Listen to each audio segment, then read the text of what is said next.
Hello, this is Joanne's Desk. I am Amansie Thompson. We're live on DSTV channel 421 and GoTV channel 125. Coming up, Amansie Central District Assembly refutes allegations it created a system to benefit from illegal mining activities. We have details as the minority in Parliament demands probe beyond Amansie Central DCE. Flowing Joy News expose revealing a well-oiled syndicate taxing Galamseyers to protect their operations.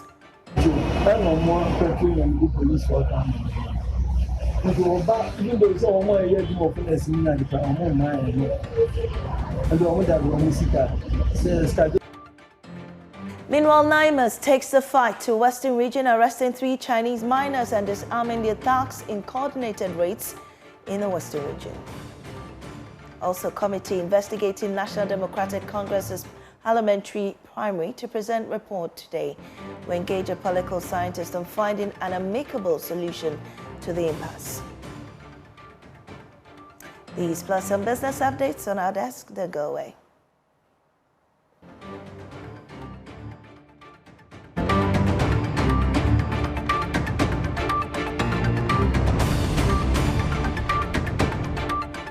Welcome back. Now, the Amansie Central District Assembly has refuted allegations that it created a system to benefit from illegal mining activities, insisting that revenue collection from operators of earth-moving equipment had been a long-standing practice spanning multiple administrations.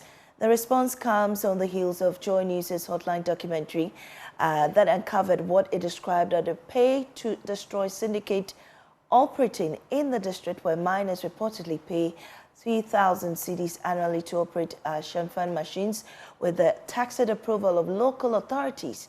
More from the Assembly and minority in Parliament demanding a probe into the matter. First, excerpts of the documentary, A Tax for Galamsey. Undercover, we infiltrated the Jakobu Township, the seat of the District Assembly, posing as illegal miners operating at Eskesu, one of the mining communities. It is time for us to uncover the loot. We secretly filmed every process and navigated the community on motorbikes.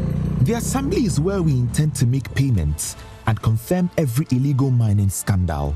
Our undercover operation led us to Philemon, a receptionist at the District Assembly. He greeted us and with apparent willingness agreed to help us procure a warrant sticker for our Galamsey operation. He called one district engineer who would later send us contact to the mining desk officer himself.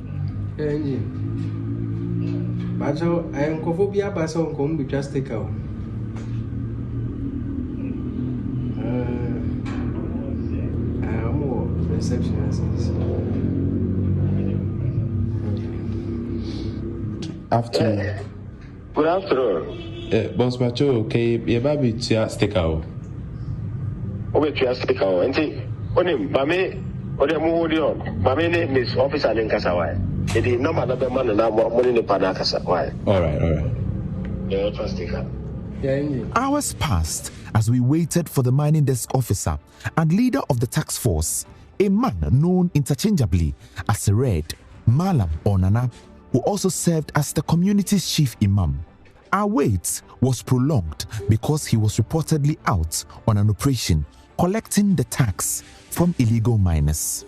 Payments were allegedly collected on Mondays and Wednesdays alone. Later, we managed to speak with the head of the mining desk on phone. He confirmed the 3,000 Ghana cedi payments for Shenfan machines and instructed us to wait for his arrival, which was very uncertain. Pacho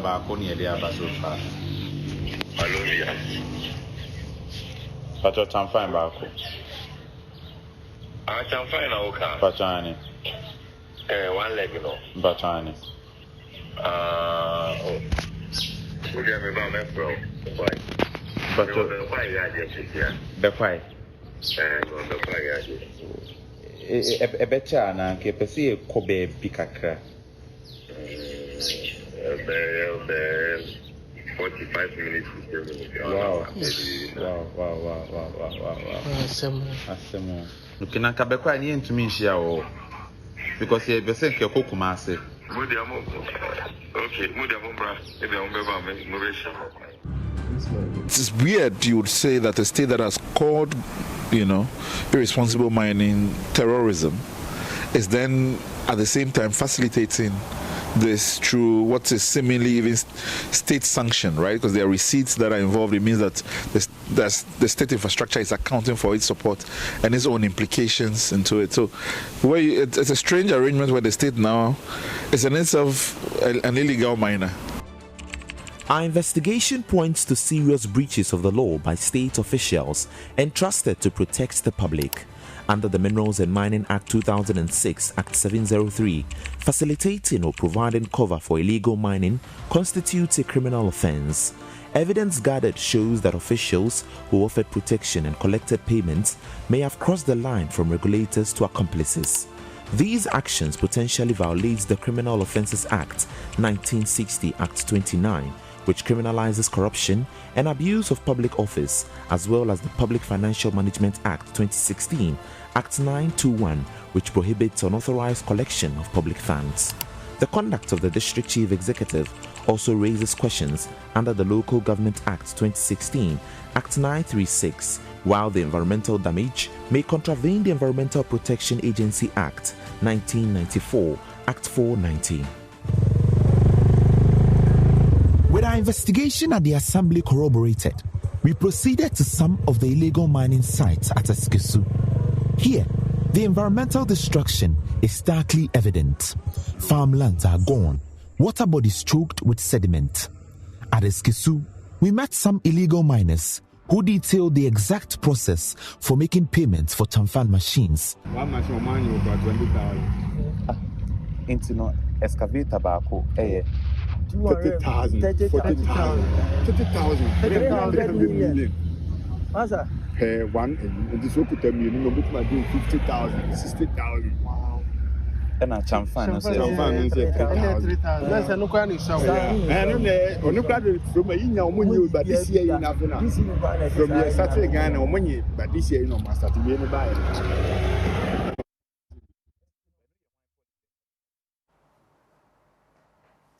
Well, the Minority in Parliament's Local Government Committee maintains that the District Chief Executive must not be the only one held responsible, demanding accountability from the Coordinating Director, Finance Officer and other officials as public pressure mounts for a full-scale probe into what critics describe as an entrenched Galamsey syndicate operating from within the Assembly. John Dako is a member of the Local Government Committee in Parliament.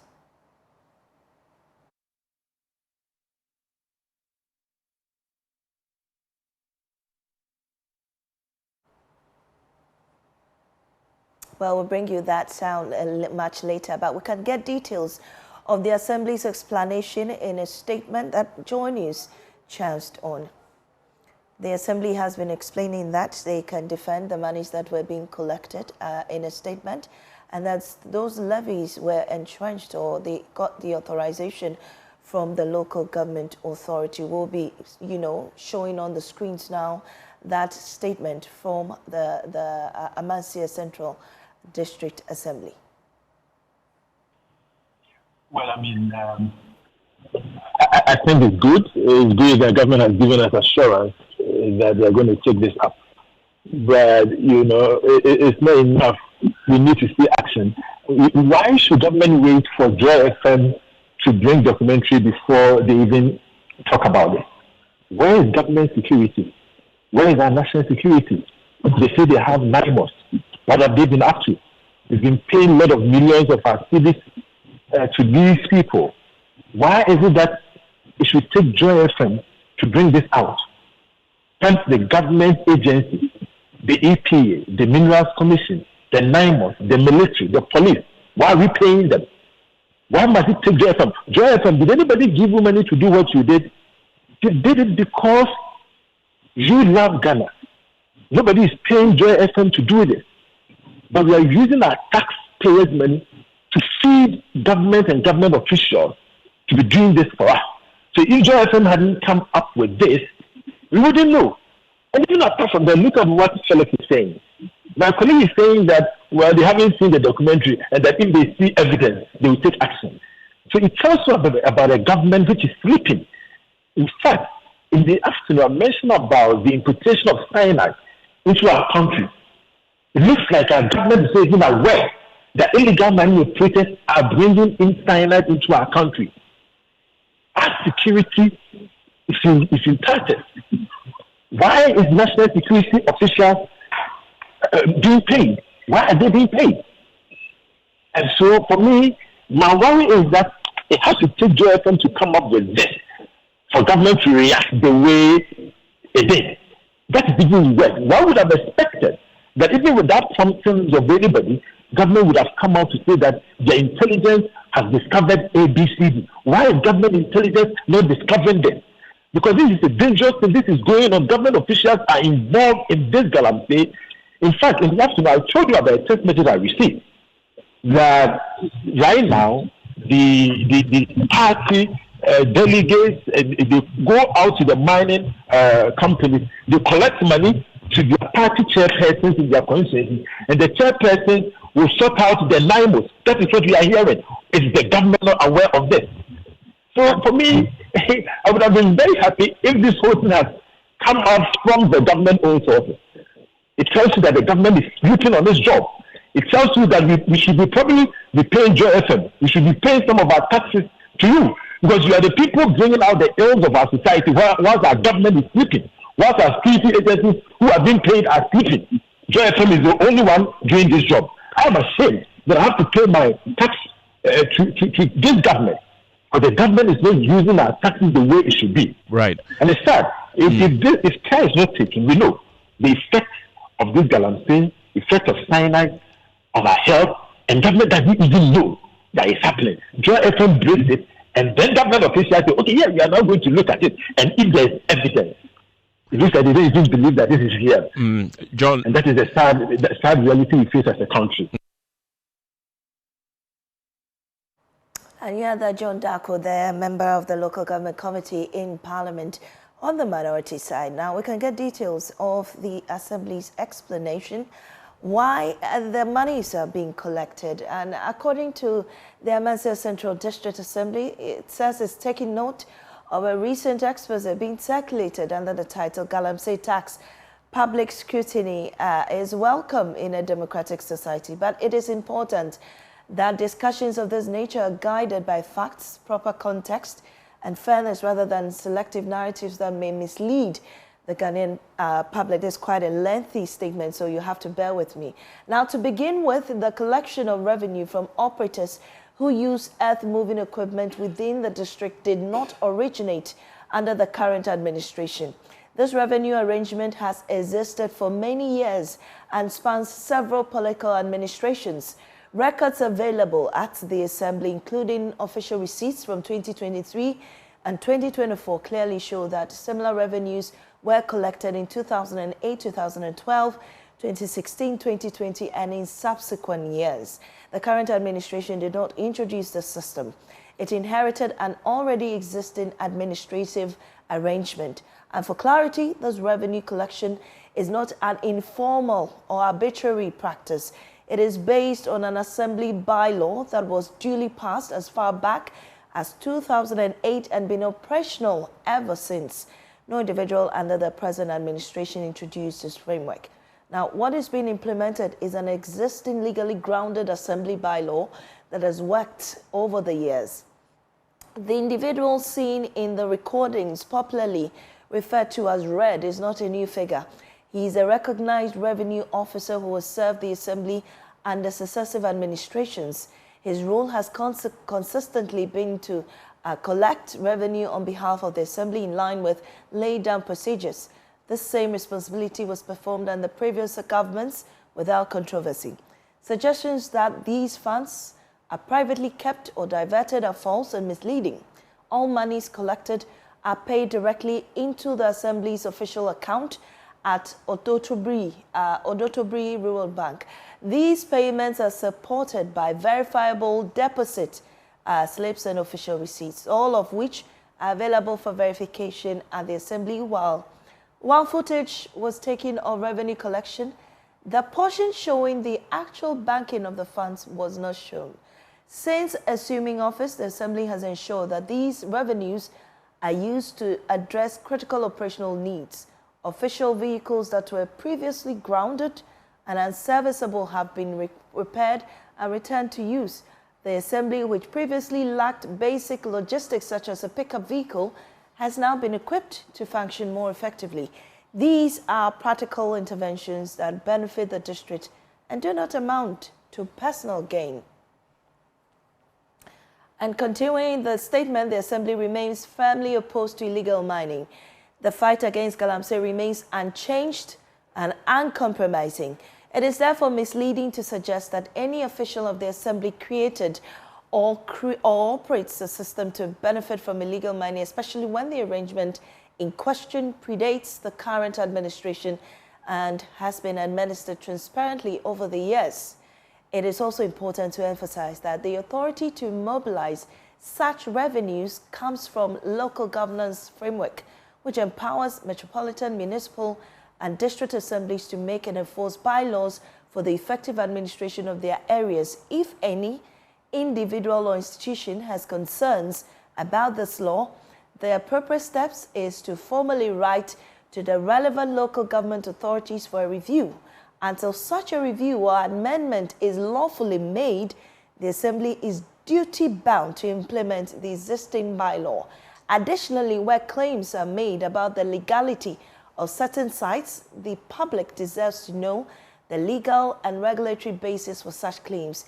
Issues of legality are determined by the appropriate regulatory institutions, not by assumptions or selective recordings. Responsible journalism requires thorough investigation, balance, and fairness. And so these are the details of that statement by the Amansie Central District Assembly. Very interesting statement there. Well, still on Galamsey, we're getting more on this subsequently. The National Anti-Illegal Mining Operations Secretariat, NIMOS, has launched a decisive double blow against illegal mining in the Western region, arresting 3 Chinese nationals, a Ghanaian foreman, and 4 armed thugs in separate intelligence-led operations. In the first raid at Edumbanso K9 in the Mpho district, the task force intercepted 2 vehicles as suspects attempted, to flee, seized a Toyota Highlander and Mitsubishi pickup, and immobilized 2 excavators hidden in nearby bushes.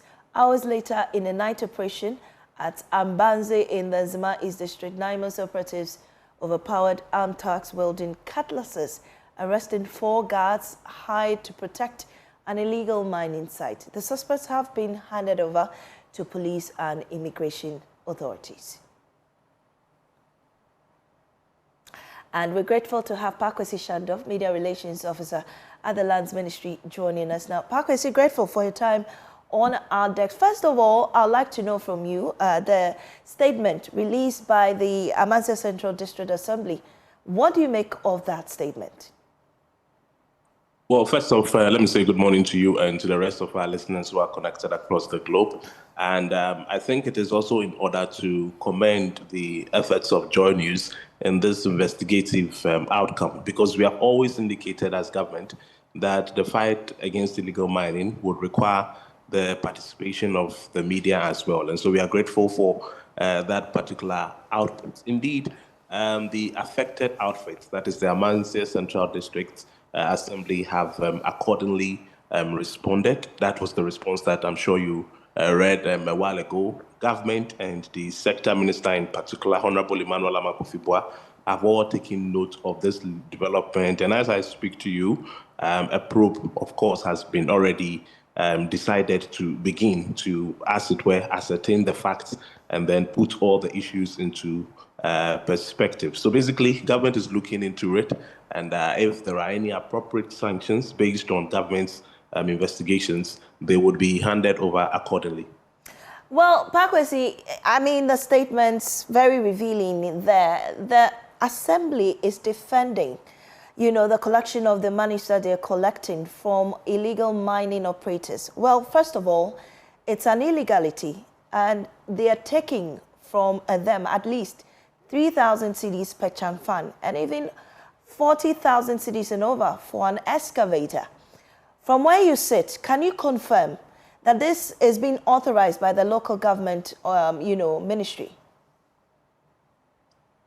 like I earlier indicated, investigations have formally begun, and so perhaps it will be a bit too early, if like prejudicial, to pronounce the legality or otherwise of the said actions. The expose was particularly very revealing.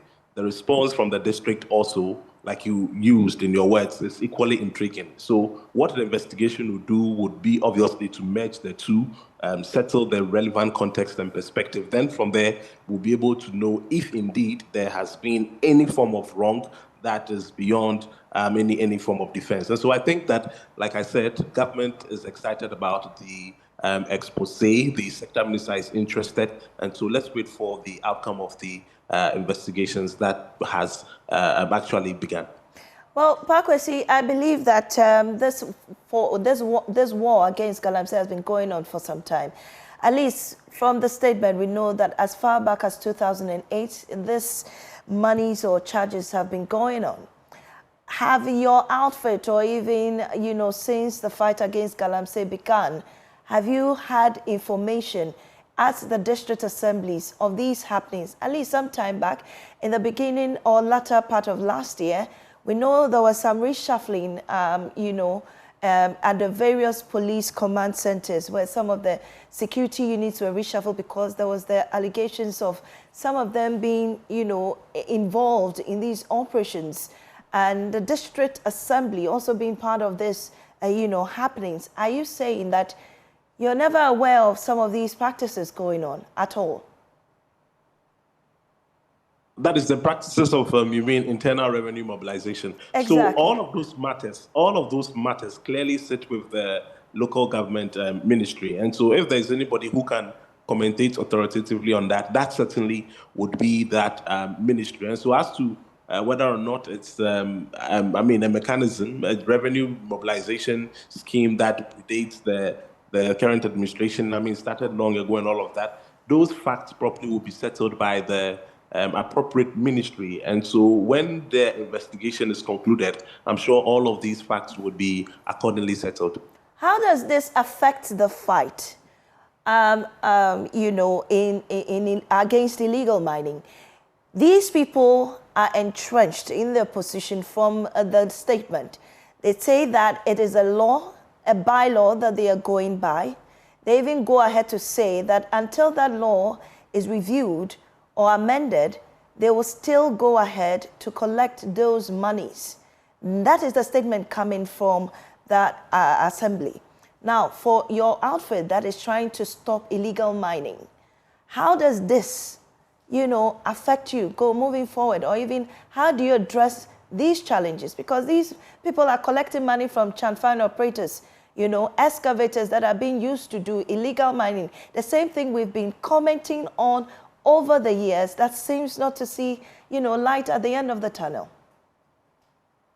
Well, so the district assembly is basically under the local government ministry, which also is under the authority of the president, if we have to put it that way. Structurally, they are subservient to the directives from the ministry and then the entire government machinery. So if they indicate that, well, what is currently happening is going to continue, the continuation or otherwise does not necessarily lie in their mouth, so to speak, especially if really it is obvious that it is an impropriety. So the finality clearly will lie with government properly. And that is why, again, like I indicated, the investigation would certainly settle. Well, that point has been made. Pakwesi, if I can come in here, because I know that it's under investigation, but I'm looking absolutely. I'm saying that you're looking at the continuation of the payments, because the defense they cough is that, well, it's an arrangement that is embedded in law, therefore it would continue. But you are citing impropriety, and I'm saying that, so after the investigations, after the proof have been concluded, we'll be able to put that issue into perspective. Whether or not the collection is appropriate or otherwise, it's a matter that government would certainly pronounce on. Well, let's move away from the appropriation of the or collection of the money now. What I want to understand is how you're going to, it's going to affect your fight. Because these Galamsey operators are operating with these equipments, and they are being afforded the protection, at least allegedly, after this investigation or through the expose of this, investigation, how does this end, or how do you, proceed from this place, especially in the Amansie area, that these people will continue to do it because they are paying to operate with the chanfans and the excavators? So for your fight against illegal mining, I mean, forget about the money now, but for your fight against illegal mining in that area, especially, NIMO's putting their lives on the line to ensure that this war comes to an end. How do you proceed from here? Well, the next line of action would be, of course, for NIMOS to continue its operations in the area unabated. Let us assume, and I'm saying this advisedly, let us assume without admitting that indeed the assembly is assisting illegal miners. And I'm saying this hypothetically. Let's assume that that is the case. And conclusively, it has been proven that they are taking monies from them. And that has been the status quo. That is what is happening currently. When a NIMOS task force is deployed into that area, definitely it is going to crack the whip regardless of any ulterior arrangements between the two parties. And so that means our fight is effectively intact, because when NIMOS gets to the scene, there is a checkbook. There are records that NIMOS will be looking for, and there is always what NIMOS is interested in when it gets into any mining community in the bid to fight illegal mining. So when we get there, when the NIMOS task force get there, it will do what it is supposed to do, and the fight will continue unabated. So I am not sure that this development will in any way hamper the current fight against illegal mining, not at all, especially when already, like I said, the sector minister has taken keen interest. The entirety of government machinery is also deeply involved, and investigations have already begun accordingly. Right. Also joining me this morning is Daryl Bosso, who's an anti-illegal, campaigner. Daryl, I'm grateful for your time on News Desk. First of all, I'd like to hear from you your views about this statement released by the Amansie Central District. That I have not had opportunity to listen to read the statement, but I mean, listening to you and the discussion going on, I can already get a glimpse of the fact that, look, it has always been the practice of the Assembly to take advantage of illegal activities happening within their jurisdiction to rake in some revenue. And the issue of whether it is legal or not is something that the state itself should come out clearly and clarify. I mean, this is not the first time. You recall somewhere between 2012 and 2020 when rosewood trade was going on illegally in parts of the northern region. A lot of the assemblies, they took advantage of it and collected revenue for the assembly illegally. So I think that this is the same situation. And I must say that it is not only the Amansie area that this is happening. We have intel that tells us that even within the eastern region, it might not be done by the assembly, but some constituency chairpersons are really responsible for really renting out confiscated equipment back to the illegal miners for some of these activities to continue. I'm really happy that Joy News was able to undertake this particular, I would say, investigative exercise and to come out with this kind of glaring evidence.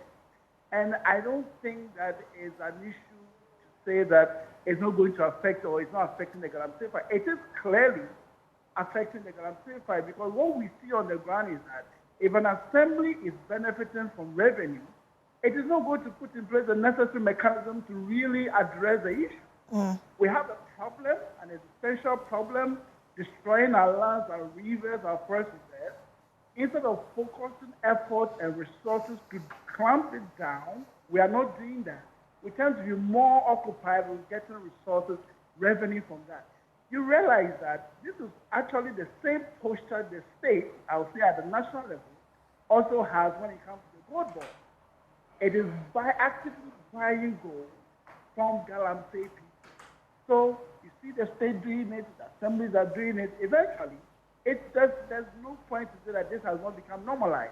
And I'm afraid that it is false to say that it is not affecting the Galamsey fight in any way. This is a clear evidence of some of the very subtle normalized practices on the ground now that is actually frustrating every effort to fight Galamsey. Daryl, so what I'd like to know from you is you have indicated the fight is going to be affected. How do we move forward from here, seeing that, government officials are being implicated in this? How is there hope? Is there really hope to end this fight? Well, you see, I think you've asked a very important question, and I'm afraid that with state agencies and officialdom, people, appointed persons themselves getting involved in this practice, there's no way we are adequately and effectively going to really deal with Galamsey. The state must go back to the drawing board. I think the approach so far has not been deliberate and forensic enough. We seem to be operating at a very surface level, not paying attention to the really deep-rooted issues that we see happening on the ground. We claim we are dismantling the value chain of Galamsey, but people are actively fabricating and selling equipment for Galamsey. There are fuel pumps that are particularly set up just to service these excavators and working areas, but nobody is paying attention to this. We said we are going to deploy NIMOS permanently. We claim we are going to do it maybe by end of the year. I mean, I don't really see very deliberate commitment and attentiveness to the process.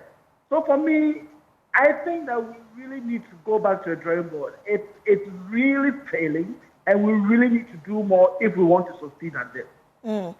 Darab, also grateful for your time. He's Deputy Director of Thank you. Arocha Ghana, joining us on this conversation about Galamsey. Well, moving on, there's high anticipation as the governing National Democratic Congress's 3-member committee prepares to deliver its verdict on vote-buying allegations that have dominated the party's internal primary in the Ayawasu East, with former High Commissioner to Nigeria, Baba Jamal, at the center of that controversy. As the findings are awaited, opinions within the constituency remain sharply divided over the claims, even as Zongo chiefs have mounted strong opposition to calls for a rerun of the primary, warning that such a move could amount to tensions and undermine unity. We'll hear from them shortly, but first listen to member of the committee, Inusa Fuseni.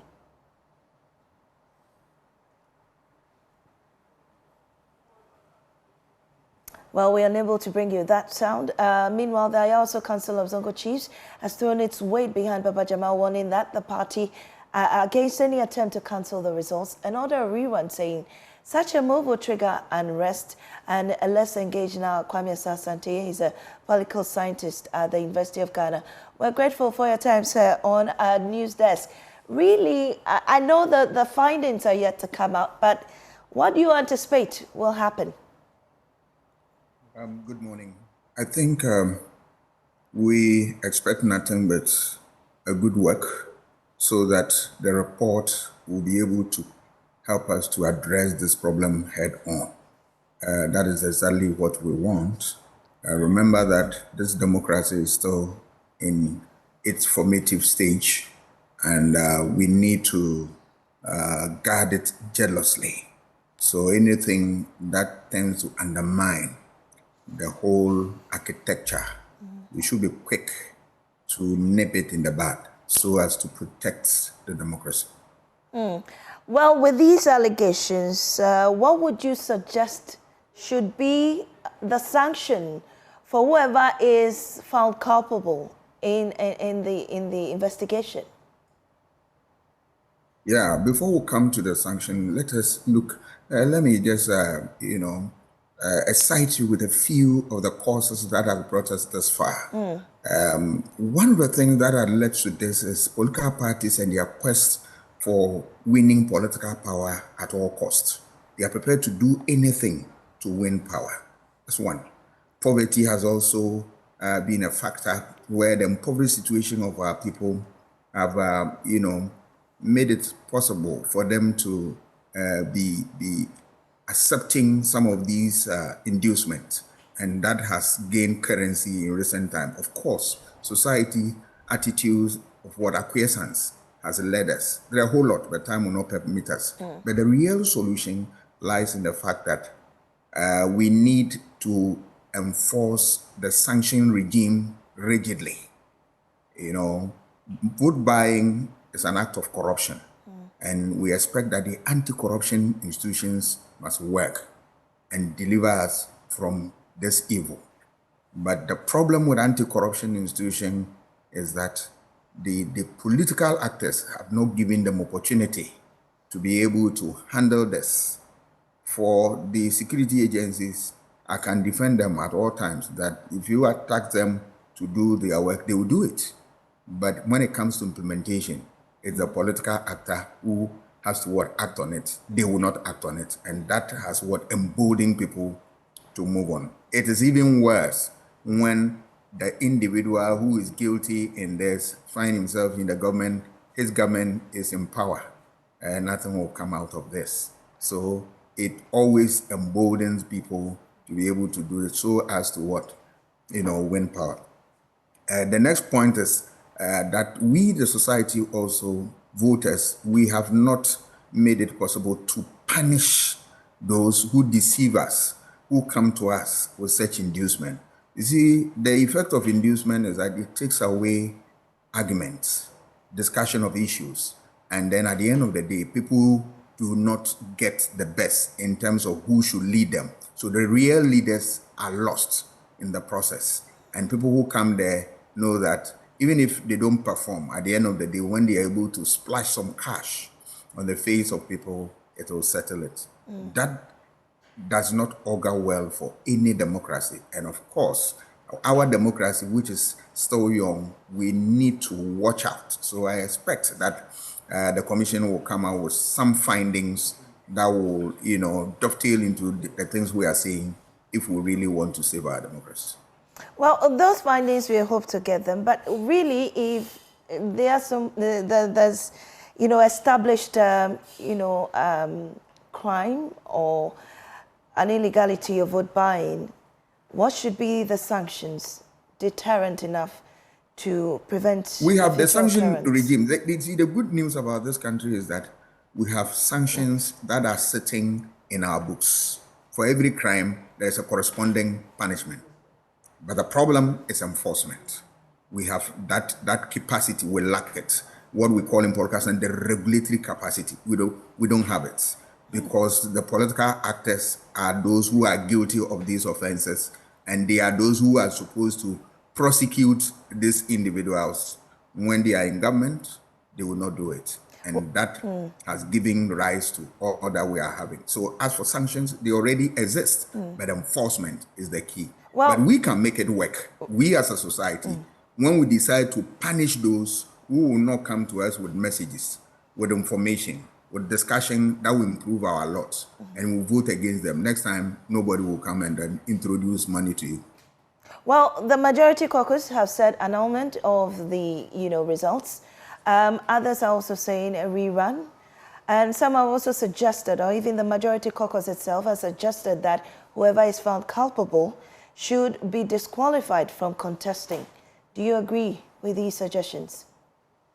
They are all lofty and laudable, but I will want to wait for the report to see what they pick on the ground, so that if it is something that is worth considering, why not? If not, then we can come out with something else, because I believe that the committee, given the people who are in there, they should be able to do a good job. My worry about the committee, even though I don't want to run ahead of the committee, is the political will on the part of those who hold political office, that if there are sanctions, would they able to enforce them?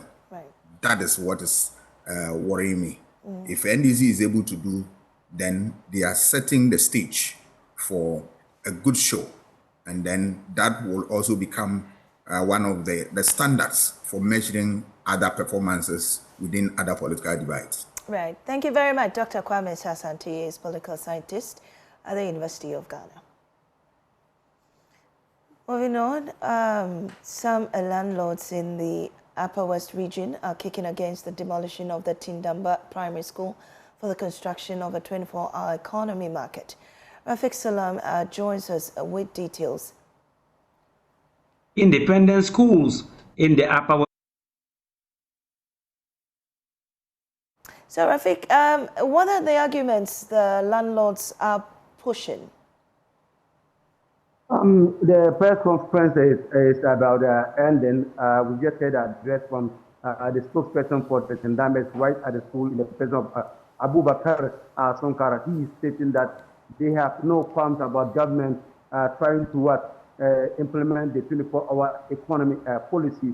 But what they are saying is that they would like the government at least to cite the market elsewhere. They are of the plain belief that you can't collapse education for a market. They have seen the importance of schools, and that's why the colonial government around 1956 cited this school in this particular area. And so they are saying that they will. They are also saying the fact that they were not also consulted by the.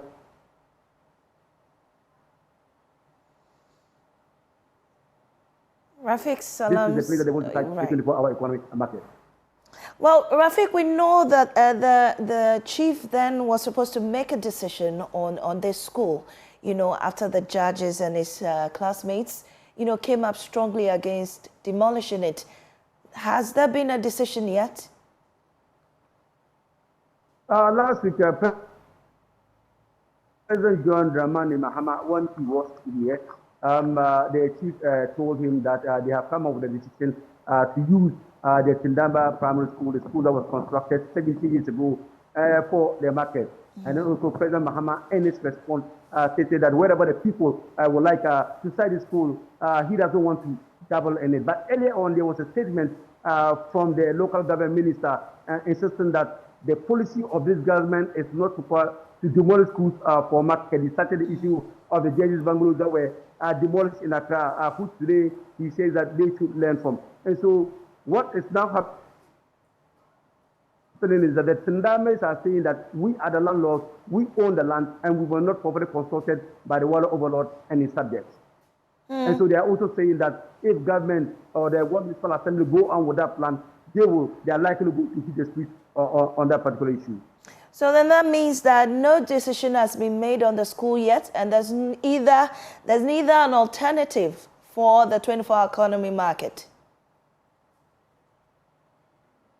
For now, the water overlord stated that the Tindamba Primary School is where they want to use for the 24-hour economy. They want to demolish the school and then relocate the pupils to another school, 3 different schools. Let me even tell you, 3 different schools that are having empty classrooms, which is located about 800 meters away from the school. And so the decision by the water overlord states that they want to use the Tindamba Primary School for the 24-hour economic market. And these landlords are saying that they were not properly consulted by the overlord. And for them, they know the importance of the market. They wouldn't go for market.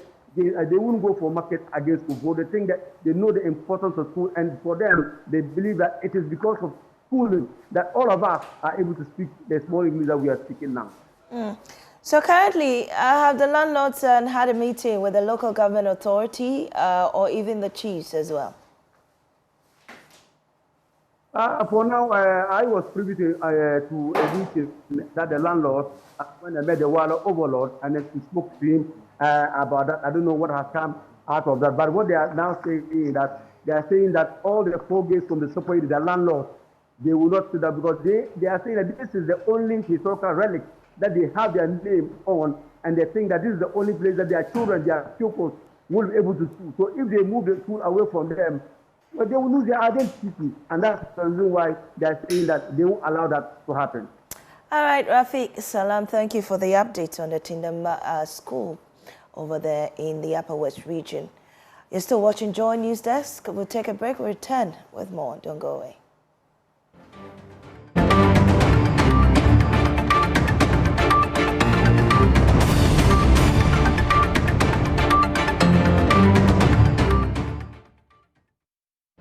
Good morning, welcome to Business. My name is Darryl Kwao. Guinness Ghana has announced plans to partner with local farmers and suppliers to increase local content in its production from this year. The move is expected to drive growth across the value chain and support job creation. Speaking to Joy Business at a New Year's cocktail organized by the Chamber of Commerce and Industry France Ghana, Head of Corporate Affairs at Guinness Ghana, Racina Opare Safuro, emphasized the need for more partnerships and collaborations to strengthen the country's business landscape. Guinness Ghana has pioneered this, and 70% of our liquid is sourced locally, which would be the sorghum. So we work with over 30,000 farmers through aggregators, and imagine that as we are sourcing this, the farmers may be 30,000, but then the impact is more because then they have families that depend on them and all of that. Besides that, there are parts of our product itself, be it the crown corks or the shrink wraps and all of that, which we source locally as well. So when it comes to sourcing locally, I can say Guinness Ghana is one of the main companies that lead the charge. How do you see 2026? How are you gonna maneuver the business environment, partnerships and all that? Just tell us something briefly. Okay, so I can say for a fact that 2026 looks interesting. It looks pretty much stable, and we see a lot of interest in collaboration, be it governments, be it even local partners, be it industry-wide. We see a lot more collaboration than competition, and so it looks exciting. And if we keep the pace, looking at all the abolishment of the tax and all of those things, we're looking to having a good year. So let's keep collaborating like we are doing now, and see what the opportunities are for the business landscape. Yeah. You think the business environment is a bit okay now for you guys? When I wouldn't say, I mean, we've had turbulent times, and this is not as compared to those turbulent times. So I wouldn't say we're out of the woods, but it's also not all gloom and doom, but we're good. Dollar demand by businesses remains elevated on the foreign exchange market despite new data showing the country's reserves position reached record highs at the end of last year. The following desk report highlights key industry developments and their impact on the city. The dollar auction results over the past 2 weeks reviewed by Joy Business showed that demand has picked up again over the past 5 working days. This is coming after things slowed a little bit last week with regards to dollar demand. For some market watchers, it was the expectation that after the Bank of Ghana released the data on the country's reserve position, that should have influenced the market in terms of demand. For instance, last week, bids from businesses through the banks was pegged at more than $700 million. However, the Bank of Ghana only sold $260 million. The development has pushed the cedi's rate of depreciation against the US dollar further from last month to 4.16% in the first week of this year. But the Bank of Ghana is insisting that this development should be seen as normal blips and expected. This is because in the first quarter of each year, these developments are expected. However, the assurance is that they will step up when needed through their market intermediation program.